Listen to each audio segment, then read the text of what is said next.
పార్టీకి టైం ఎవరైనా అధికారంలో ఉన్నప్పుడు, ప్రతిపక్షంలో ఉన్నప్పుడు పార్టీ అంటారు, కార్యకర్తలు అంటారు, అట్లాగే అటెండ్ అవుతారు కూడా కార్యకర్తలకి. కానీ అధికారంలోకి వచ్చాక నాయకులకే టైం ఎవరు, వాళ్ళు చెప్పేది వినిపించుకోరు, పూర్తిగా పరిపాలన అని వెళ్ళిపోతారు. అసలు పార్టీకి, ప్రభుత్వానికి, పదవికి పునాది పార్టీ. ఆ పార్టీని చూసుకోకుండా కంప్లీట్గా ఆయన శక్తి సామర్థ్యాలన్నీ కూడా ప్రభుత్వం మీద పెట్టడం వల్ల నష్టం జరగట్లేదు. జరుగుద్దండి. మీరు దగ్గర నుంచి చూశారు కదా, దాని గురించి ఆయన ఏంటి అసలు? డెఫినెట్గా జరుగుద్దండి. ఇప్పుడు 19లో జరిగినటువంటిది కూడా ఇంకా ఒక రకంగా దాని ప్రభావం కూడా ఉంది. నేను ఎలా చూస్తానంటేనండి, ఆయన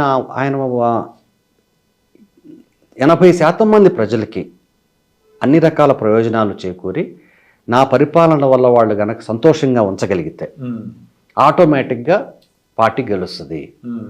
కాబట్టి పరిపాలనలో వాళ్ళకి మనం ఇస్తున్నటువంటి రేషన్ కావచ్చు, లేకపోతే కల్పిస్తున్న స్కాలర్షిప్స్ కావచ్చు, రోడ్లు కావచ్చు, ఎంప్లాయ్మెంట్ కావచ్చు, కొత్తగా తీసుకొస్తున్న పెట్టుబడులు కావచ్చు, ఉద్యోగ అవకాశాలు కావచ్చు, వీటన్నిటి హ్యాపీనెస్ ఇండెక్స్ దాకా ఆలోచించి ప్రజలను గనక మనం సంతోషంగా ఉంచగలిగితే పార్టీ ఆటోమేటిక్గా గెలుస్తుంది.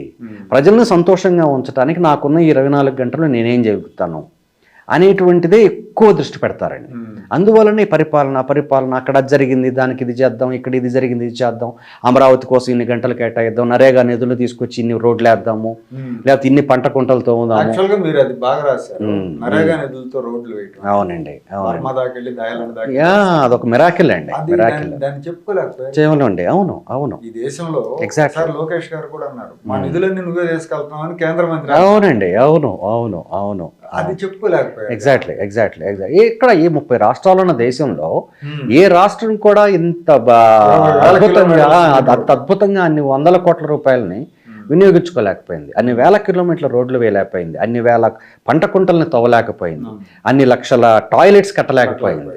జస్ట్ 5 yearsలో. ఫస్ట్ 1 year తీసేయండి, హైదరాబాద్ నుంచి అక్కడికి వెళ్ళటం, సెటిల్ అవ్వటం, ఉద్యోగస్తులకు జీతాలు ఇవ్వటం, వాటితోనే సరిపోయింది. ఆ తర్వాత 4 yearsలో చేసినటువంటి ఆ మిరాకిల్స్, లైక్ నరేగా డబ్బులతో కట్టిన టాయిలెట్స్ కావచ్చు, పంట కుంటలు కావచ్చు, వేసిన రోడ్లు కావచ్చు, చెత్త నుంచి సంపద సృష్టించడం కావచ్చు, అలాంటి వండర్స్ చాలా చేశారండి.